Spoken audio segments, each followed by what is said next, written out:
గణేశాయ నమః. శ్రీ సరస్వత్యై నమః. శ్రీ గురుభ్యో నమః. భక్తులారా, మన దేవాలయంలో ప్రభాత పూజలు కాగానే భారత ఇతిహాసం చెప్పుకుంటున్నాం ఆచారం ప్రకారం. ఇందులో భాగంగా నిన్నటి వరకు ఆది సభారణ్య విరాట ఉద్యోగ భీష్మ ద్రోణ కన్న శల్య సౌప్తిక స్త్రీ పర్వాలనే 11 పర్వాలు పూర్తి చేసి మనోన్నదైన శాంతి పర్వంలో కూడా 284 అధ్యాయాలు పూర్తి చేసి 285వ అధ్యాయంలోని 28వ శ్లోకం వరకు చెప్పుకున్నాం. ఈ రోజున 29 నుండి కొనసాగించే ముందు వ్యాస భగవాను ప్రార్థన చేసుకున్నాం. వ్యాసాయ విష్ణురూపాయ వ్యాసరూపాయ విష్ణవే నమో వై బ్రహ్మనిధయే వాసిష్ఠాయ నమో నమః.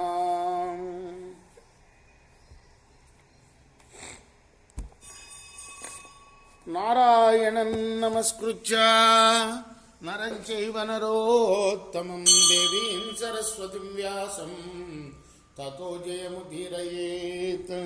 సదా నింబవృక్షస్య మూలాధివాసాత్ సుధాశ్రావిణం తిక్తమప్యప్రియంతం తరుం కల్పవృక్షాదికం సాధయంతం నమామీశ్వరం సద్గురుం సాయినాథం.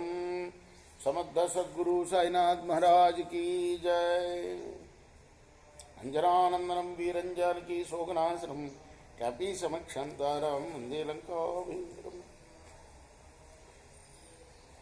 తత్ర యత్ప్రీతి సంయుక్తం కాయే మనసి వా భవేత్ వర్తతే సాత్వికో భావః ఇచ్చుపేక్షేత తత్తథా.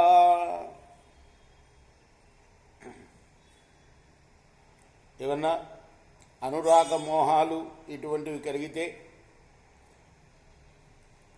అటువంటి సమయాల్లో కూడా శరీరంలో కానీ మనసులో కానీ ప్రసన్నత కనుక ఉంటే అది సాత్విక భావం అని తెలియాలి.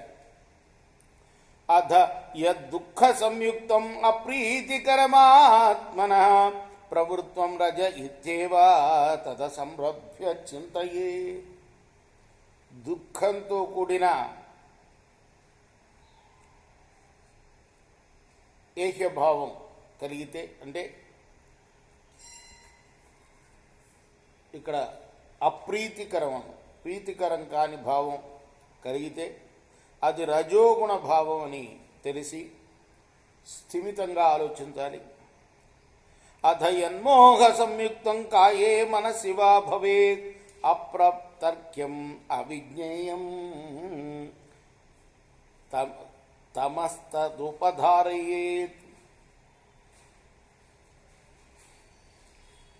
శరీరంలో కానీ మనసులో కానీ.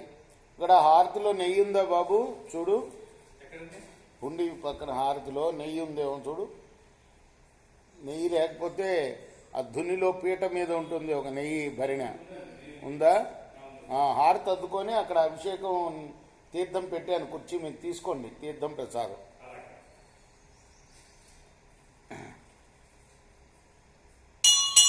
ఇది బుద్ధిగతి సర్వా వ్యాఖ్యాతా యావతీరిహ ఏతద్బుద్ధ్వా భవేద్ బుద్ధః కిమస్యద్ బుద్ధలక్షణం.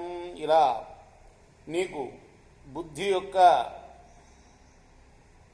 ఇంకా మోహం గురించి చెప్పుకోలేదు మనం. అత యన్మోహ సంయుక్తం కాయే మనసు వా భవేత్ అప్రతర్క్యం అవిజ్ఞేయం తమస్తత్ ఉపధారయే. శరీరంలో కానీ మనసులో కానీ మోహం కనుక కలిగితే అది తమో గుణ భావం అని తెలుసుకోవాలి.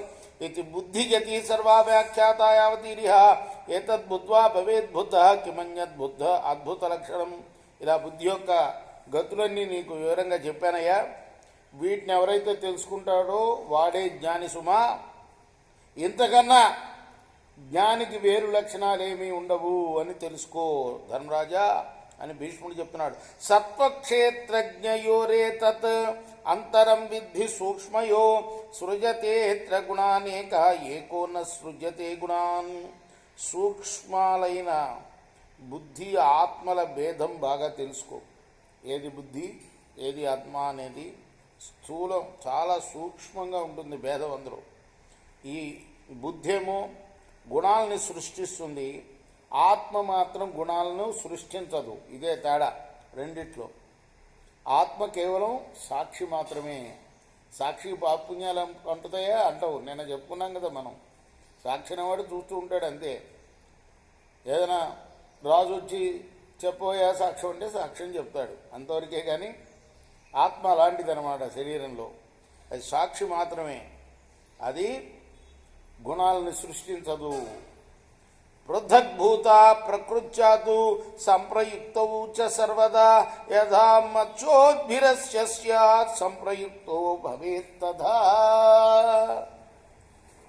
ఎక్కడికమ్మా కొబ్బరికాయ? దానిలో పెట్టు, పల్లెల్లో తీసిపెట్టు. బుద్ధి ఆత్మ రెండు కూడా సహజంగా వేరువేరుగానే ఉంటాయి, కానీ ఎప్పుడూ రెండు కలిసే ఉంటాయి. నీటి కన్నా నీటిలో ఉన్న చేప వేరు కాదు కదా, అయినా కలిసే ఉంటాయి. ఇంకా 2 నిమిషాలు కూర్చోండి, కొడతాను. 2 నిమిషాలు కూర్చోండి.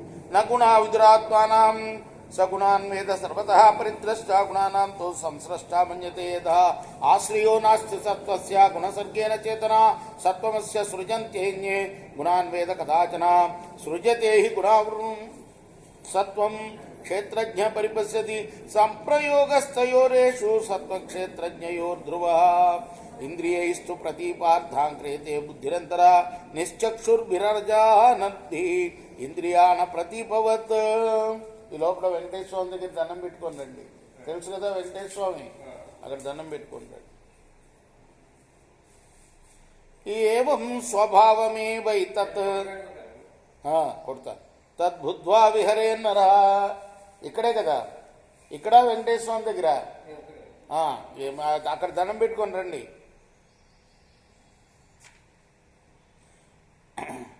ఏవం స్వభావమేవైతద్బుద్ధ్వా విహరేన్నరః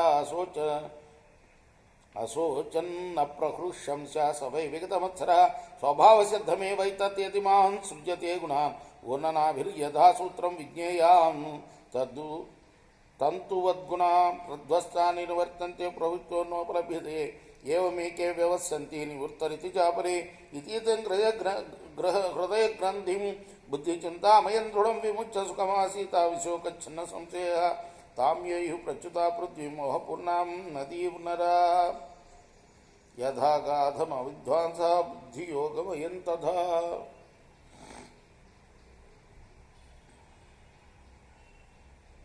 సత్వాది గుణాలు ఆత్మను తెలుసుకోలేవు, కానీ ఆత్మ మాత్రం గుణాలను తెలుసుకుంటుంది.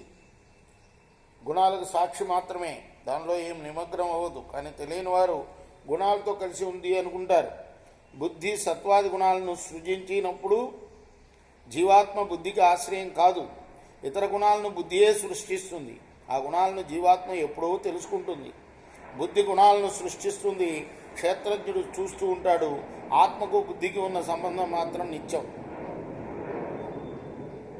జ్ఞానశక్తి లేకపోవడంతో తెలుసుకోలేని ఇంద్రియాలు వస్తువుల్ని ప్రకాశింపజేయడానికి బుద్ధిని మధ్యలో ఉంచుతాయి. బుద్ధి దీపంలా సహాయపడుతుంది. ఇది స్వభావ సిద్ధమైనది. ఇది తెలుసుకుని మానవుడు దుఃఖించకుండా, సంతోషించకుండా, అసూయపడకుండా సంచరించాలి. సాలెపురుగు దారపు పోగులు తీసినట్లు బుద్ధి గుణాలను సృష్టిస్తుంది. ఇది స్వభావ సిద్ధమైనది. అంచేత గుణాలు దారపు పోగులని, బుద్ధి సాలెపురుగు అని తెలుసుకోవాలి. గుణాలు నశిస్తే మళ్ళీ రావు, వాటికి మళ్ళీ ప్రవృత్తి కలగదు. ఇది కొందరి మతం. మరికొందరు మళ్ళీ వస్తాయి అంటారు. బుద్ధి యొక్క చింతతో నిండిన దృఢమైన హృదయ గంధిని విడిచి, సంశయాలు విడిచి, శోకం విడిచి సుఖంగా ఉండాలి. లోతు తెలియక నదిలో జారిపడిన వారు చాలా పరితపిస్తారు. అలాగే బుద్ధియోగం తెలియని వారు మోహంతో నిండిన సంసార నదీ ప్రవాహంలో పడి పరితపిస్తారు. నైవ తామ్యంతి విద్వాంస ప్లవంత పారమంబస అధ్యాత్మ విదిశో ధీర జ్ఞానంతు పరమం ప్లవ నభవతి విదుషాం మహద్భయం యద విదుషాం స్వమహద్భయం భవద్ నహి గతిరధికాస్తి కస్యచిత్ సకృతుపదర్శయతీహ తుల్యతాం యత్కరోతి బహు దోషామేకతః యచ్చ దూష్యతి యత్పురాకృతం నాప్రియం తదు భయం కరోత్యసౌ యచ్చ దూషయతి యత్కరోతి చ. ఈత నేర్చిన వారు లోతైన నదిలో నుండి ఈదుకొని ఒడ్డు చేరతారు. వారు ఎప్పుడూ పరితపించరు. అలాగే అధ్యాత్మతత్వం తెలిసిన వాళ్ళు ధీరులై తేలిగ్గా సంసార సాగరాన్ని తరిస్తారు. అప్పుడు వారికి పరమజ్ఞానమే పడవవుతుంది. అజ్ఞానులకు చాలా భయం కలుగుతుంది. అటువంటి భయం జ్ఞానులకు కలగదు సుమా. జ్ఞానుల్లో ఉత్తమ గతి కొందరికి, మధ్యమ గతి కొందరికి అని తేడా ఉండదు. అందరికీ సమాన గతి కలుగుతుంది. అజ్ఞాన దృష్టిలో మానవుడు పూర్వం చేసిన కర్మలతో బాధపడతాడు. అంతేకాక ఇతరులు చేసిన అప్రియ కృత్యంలో దోషం దర్శిస్తాడు. రాగాది దోషాలతో దుష్టకార్యాలు చేస్తాడు. కానీ జ్ఞాని అయ్యాక తప్పు చేయడు. ఎదుటి వారిలో దోషాన్ని చూడరు. ఇది శ్రీ మహాభారతే శాంతి పర్వణి మోక్షధర్మ పర్వణి పాంచభౌతికే పంచాశీత్య అధిక ద్విశతమోధ్యాయ. ఇది వ్యాస మహర్షి రచించిన మహాభారత ఇతిహాసంలోని శాంతి పర్వంలోని 285వ అధ్యాయం. రేపు 286వ అధ్యాయాన్ని ప్రారంభం చేద్దాం. కృష్ణార్పణమస్తు. సాయి కృష్ణార్పణమస్తు. స్వస్తి ప్రజాభ్య పరిపాలయంతాం న్యాయేన మార్గేణ మహిమహీషా గోబ్రాహ్మణేభ్య శుభమస్తు. లోకా సమస్తా సుఖినో భవంతు. కృష్ణార్పణమస్తు. సాయి కృష్ణార్పణమస్తు.